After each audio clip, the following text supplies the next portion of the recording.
Good morning, everyone. Welcome to our Wednesday meditation gathering. I'm so glad you're all here to share this time together. This week we have Cate Grieves who will lead us in a meditation. Then we have 20 minutes of silence. After that, we open it up for sharing and we end at 10:45. Over to you, Cate. Welcome, everyone. Just before we go into the meditation, I've started this new practice with the groups that I'm leading. It's just to spend a few minutes just extending love to each other, just to feel center in this love. And today's meditation is going to be based on lesson 264, I am surrounded by the love of God. So if you could just start to feel this love within you and just extend it to everyone in the group. Just see if you can do that, because it's kind of abstract and it helps us get into, if you have any situations where you're unsure of who you're going to see or who you're going to talk to, you can just simply do this extension of love and just feel it. So what it helps is it changes us to the right mind rather than the wrong mind. So that's just a nice little thing I like to start with these days. So today we're going to do I am surrounded by the love of God, lesson 264, and I'll just read it. And then we're just going to spend 20 minutes just seeing if we can really drop down into that quiet center and feel ourselves surrounded by the love of God. Just feeling us dropping into this infinite love, this beautiful, holy love that is us and as us. So, Father, you stand before me and behind, beside me, in the place I see myself and everywhere I go. You are in all things I look upon, the sounds I hear, and every hand that reaches for my own. In you, time disappears and place becomes a meaningless belief. For what surrounds your Son and keeps him safe is love itself. There is no source but this, and nothing is that does not share its holiness, that stands beyond your one creation, or without the love which holds all things within itself. Father, your Son is like yourself. We come to you in your own name today to be at peace within your everlasting love. My brothers, join with me in this today. This is salvation's prayer. Must we not join in what will save the world along with us? I am surrounded by the love of God. Here we go.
Open your eyes slowly and come back into the room. We have 20 minutes left for sharing your reflections and your questions.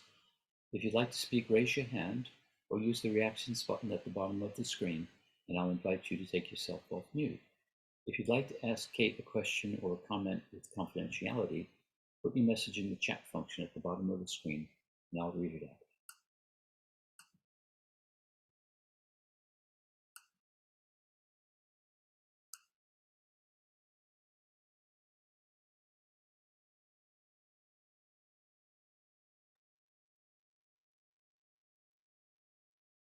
Cate? I'll just, I was just going to say, I'll just say that I just had a really beautiful 20-minute experience of just being surrounded by the love of God. And I just love this lesson, how he says, you stand before me and behind, beside me in the place I see myself and everywhere I go. I just see God as love. So love is in all the things I look upon, the sounds I hear, and every hand that reaches for my own. So I just see that, just everything is love. And it just felt beautiful, felt just like I was in a big, actually felt like I was in space floating, and it was just love, and I was love, and everything was love. That felt really nice.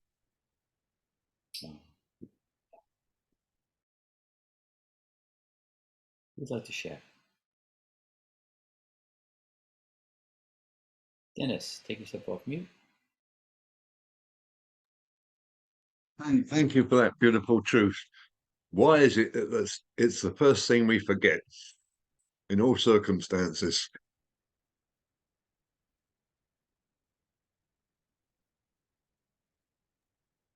Are you making a comment or asking me a question? I'm asking you a question. Oh, okay. Why is the love the first thing we forget? Yeah, I think it's just because the ego speaks first, and we're so used to the egoic mind, the mind that judges and compares. Like when we wake up in the morning, it's sort of like it just switches on them. It's got a little chatterbox.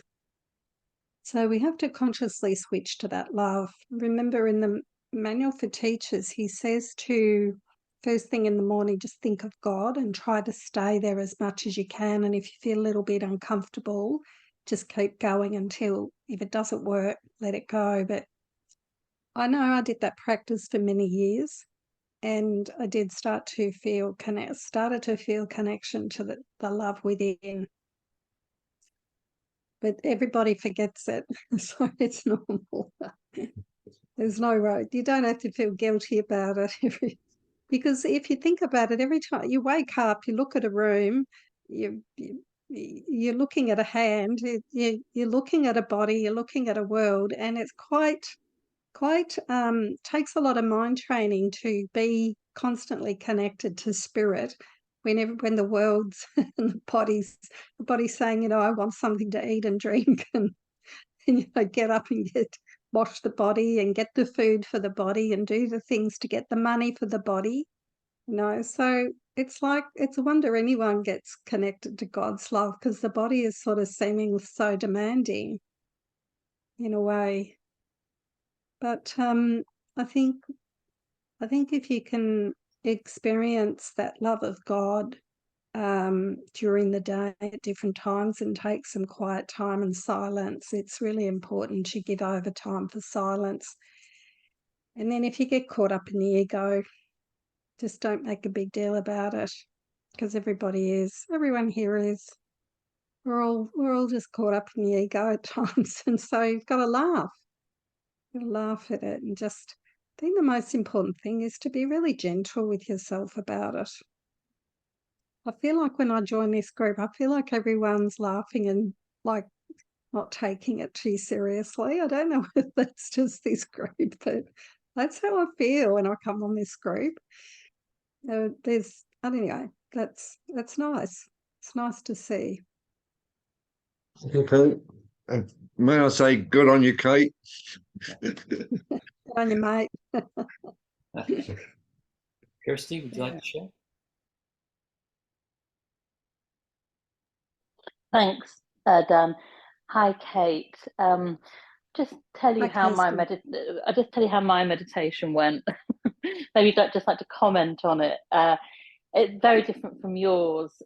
What happened was I was kind of doing, I was doing reading the lesson, and it was meditating line by line after the meditation started. And what I was aware of, rather than what you described yourself as being aware of, which was being surrounded by the love of God and this peace and love, what I was aware of was my own ego. I became very, very aware of my own ego and the anger and the hate, all that ego stuff. Became very, very aware of it. And then that thought coming in, I'm not surrounded by the love of God. And then the practice that I'm doing at the moment is to kind of welcome everything, do that welcoming thing. So I thought, well, this is, you've got to look at your ego with Holy Spirit in order to dispel the ego. So this is great. I'll welcome this. I'll welcome it. And so I went into this welcoming. And what then happened was I went into this trance state where it was beautiful. It was a bit like being asleep, but I wasn't asleep. I was awake, but it was like this beautiful trance state where I was just aware of the love of God, like you described yourself as being.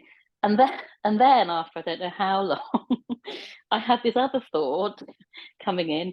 You're driving down the motorway and you've fallen asleep. Quick!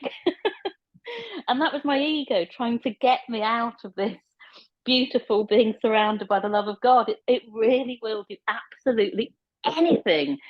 And I kind of knew I wasn't on the motorway, but I had to open my eyes and check and jump away, So this is the kind of, the toing and froing I've got at the moment between my higher self and my ego, rather than where you are, which is that you're just in it. I'm just wondering if you can comment on that at all. Yeah, once again, I just think it's so important to take it lightly when you go into the ego, and not see the ego's already hard enough being in it. When the ego says, "Oh, are you on the motorway while you're meditating?" So it's trying to. There's a thought that comes into your mind that says that. So the ego's already got you. It's sort of like what I call the double whammy with the ego, is it comes in and it disturbs your peace. And the second part is that it says, well, you mucked up the meditation, you did it wrong, you're comparing yourself to, I think you're comparing it to me, that you didn't do it, it wasn't as good. I would just say to yourself, this is how I would look at the meditation, is how the Holy Spirit would look at it. That you have been successful in having some experience of the love of God. And maybe if you think back to a few years ago and think about when you might have done a meditation like this, how you may not have had that experience. So I think it's really important to take those little things that come from, there's a Zen saying, it doesn't matter how slow you go, as long as you don't stop. So just go slowly, don't stop. And just be kind to yourself and just say, maybe to summarize today's meditation day is to say, you know what? I had 5 minutes, 10 minutes, 2 minutes of the love of God, and that was beautiful. And if I keep going, I'm going to get more experiences of this. So the Holy Spirit doesn't judge us. Jesus doesn't say, well, bad for not being in it for 20 minutes. He just says he loves you completely with all his heart. He sees your divinity and your beautiful holiness and the loveliness of you. And the ego is just a big puff of nothingness that seems like something. It's just a voice that just constantly tries to identify us as a body and not a spirit. And it is rocky. It's just up and down, this path to God. It's just up and down and around about. Sometimes you feel like you're staying still, and sometimes you feel you fall back, and sometimes it's like 2 steps forward, 1 step back. Nobody ever just goes perfectly to God. So I think it's really good to just be kind to yourself and take something really good out of the experience today. And I was like, Holy Spirit guided me to always look back, like I just sort of shared then, to look back and say, a couple of years ago, I probably wouldn't have even had 5 minutes of feeling surrounded by the love of God, and to really appreciate that I'm now able to get to that. And that's really a good thing, and to feel it is working. And it is working for you, Kirsty, whether we see it or not. He says not to judge our advancements or retreats because we don't know them. We really don't know. But all we have to do is have a calling out in our heart. Just call out to the Holy Spirit and Jesus. Help me. Help me. Help me feel this surrounded by the love of God. I just want the love. I want the peace of God.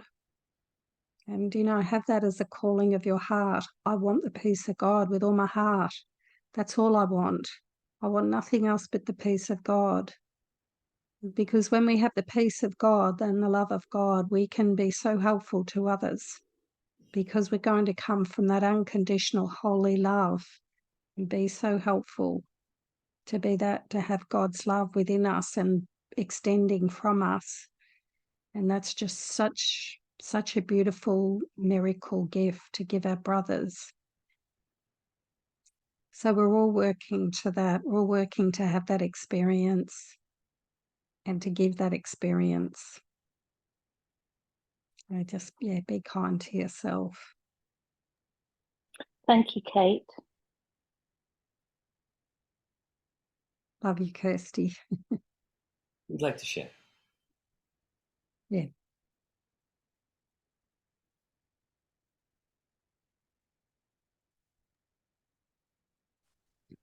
John. Hi, thanks, Dan. Thank you. Thank you, Kate, so much. I very much enjoyed that. It was a beautiful meditation, and also a great reminder, I find, of the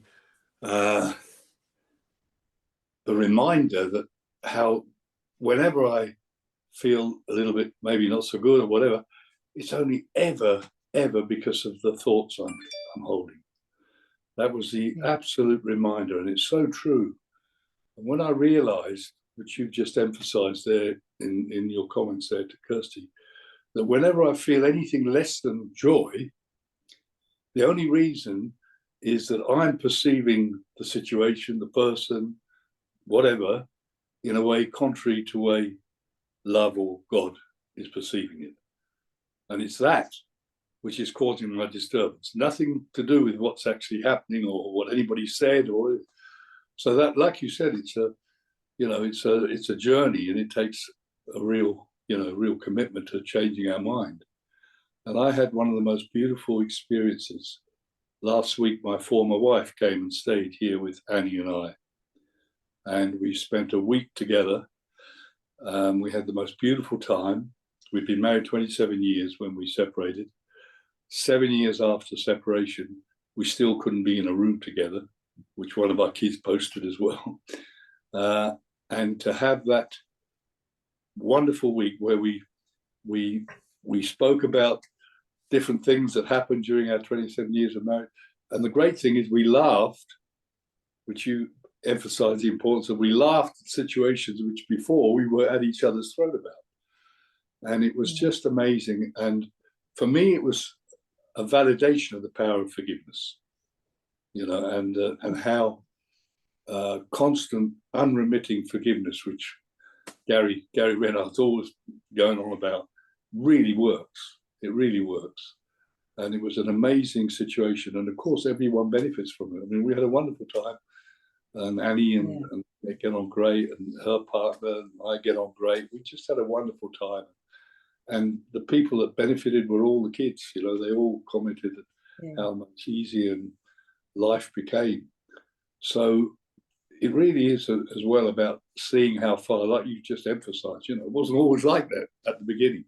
You know, I had to constantly keep forgiving, and I thought I'd done it, but I knew I hadn't done it because I'd still get triggered when I thought of it, until eventually all I see now is love. You know, just love. You know, we actually say I love you. You know, and that's the reality of who we are. And that was beautiful. That was lovely, and surrounded by the love of God. You know, what nicer thought is that? So if I'm thinking something which is causing me, I just can switch. But it's that having that awareness, isn't it? And like you said, we all fall off that disc, and it's about not beating yourself up, because that's what I did at the beginning. I compare myself unfavorably from how it used to be, and also others. So that was a great help. I really enjoyed it. Thank you. I always enjoy your meditations. It's a lovely, calming influence. And I just want to quickly say as well, it's got to be something to do with Australians, because all of you now know that one of my real passions in life is football. And whether you know it or not, we've just inherited an Australian coach in the English Premier League. And his name is Ange Postecoglou, very Australian name. And as soon as I saw his very first interview, I thought, wow, this guy's got something. He's so chilled out. The interviewers try and wind him up. You know, they ask him all these questions, you know, aimed at his ego. And he calls them, I love it, he calls everybody mate. He says, mate, I don't know, it's not my business. Mate, it's not my business. And I've fallen in love with this guy. And of course, what's happening? Boom, the team was going up. So I just wanted to say that. It's lovely. It must be an Australian trait. So good on you, mate. Yeah, somebody did tell me that there was an Australian coach there over there, and he was doing well. So don't really follow sports, and what a lovely sharing, John, about you having that loving relationship with your wife now, your ex-wife. That's so beautiful. I too, as part of my journey, came to have a loving relationship with my ex-partners. And one of the things was, you know, to have the peace of God, you have to have all your relationships healed back to love. And, you know, it's like there's no order of difficulty of miracle. So there's no order of difficulties in our relationships, because, you know, we're relating to the Christ self, not to a person. We're just letting go of, we're letting go of the past, and we're meeting our brother anew, like afresh. So we just let everything go, and like, oh, he's my brother, my Christ brother, and because your mind's clear, it's like, so yeah, that's how we're meant to meet our brother, without any past and no future, which is obviously how we project the future onto our brother from the past. So it's so lovely. I knew that my mind would be really healed, and I would meet with different characters from the past, and I'd be like, oh, I got triggered today. You know, I got to keep doing forgiveness, you know. And then one day it was just, he says you only need to see one brother, perfectly holy and innocent and sinless, and then it will transfer to all brothers. And I concentrated on my dad, because he seemed to be the one that my ego was projecting onto the most. So the day that I just completely went to see my dad, and I put my hands around his face and I just looked in his eyes, and all I could feel was like this Christ love beaming through me. My mind just was really healed in that moment. And this is what he asks us to do, to have the love of God, the love of Christ within us. And how amazing is that? Like, look at the smile on Annie and John's face. Like, you just beam. Because everything you hold against someone else, you're holding against yourself. Nothing leaves our mind. Like every thought, every judgment that we have against anyone, it doesn't mean our mind, it's toxicity for our mind. It's toxic. We are the ones. He says we're holding a sword above our head, but I think in Buddhism it says that you're drinking the poison. So it's so important to do not go down that rabbit hole with the ego that wants to judge a brother and make a story. And just, it's once you attach to the first thought, it's got like 100 other thoughts ready to come in to say how bad that person is, right? So you just got to just like see if you can catch that first thought and just say, no, my brother is holy. Jesus says my brother is holy. I'm not interested in that. But yeah, it takes a lot of discipline to do that. A dedication, commitment and discipline. But the end result is so lovely. It's just amazing to see the joyful relationships. And of course, everyone wants to be loved, like everyone here, everyone everywhere just wants to be loved completely, unconditionally, right? We all want that. So let us be the ones that does that. So everyone that wants to be loved unconditionally, they're just like us. They don't have any other interests except to be loved. And like when we were growing up, we're just like, I wish there would be somebody that just would listen to me or understand me or, you know, just not judge me. Can they just be with me and just be nice to me and kind to me? And so, yeah, to come to be that, like for John to be that for his ex-wife now is so beautiful, because when we're in the company of somebody that doesn't have much ego or no ego, they're so loving, so non-judgmental. It's absolutely beautiful. And so what we want from someone else, we should be that for others. We should be that for our children, everyone, to just come to give that gift, to keep giving that gift. Like, don't expect anything from the world. Like, just give up everything that you're trying to get and just be the giver of love and kindness and listening and non-judgment, just whoever it is, whether it's Course in Miracles people or whether it's your mum or your dad or your exes or your children, just be that. It's just such a wonderful thing to have this life dedicated to being that non-ego.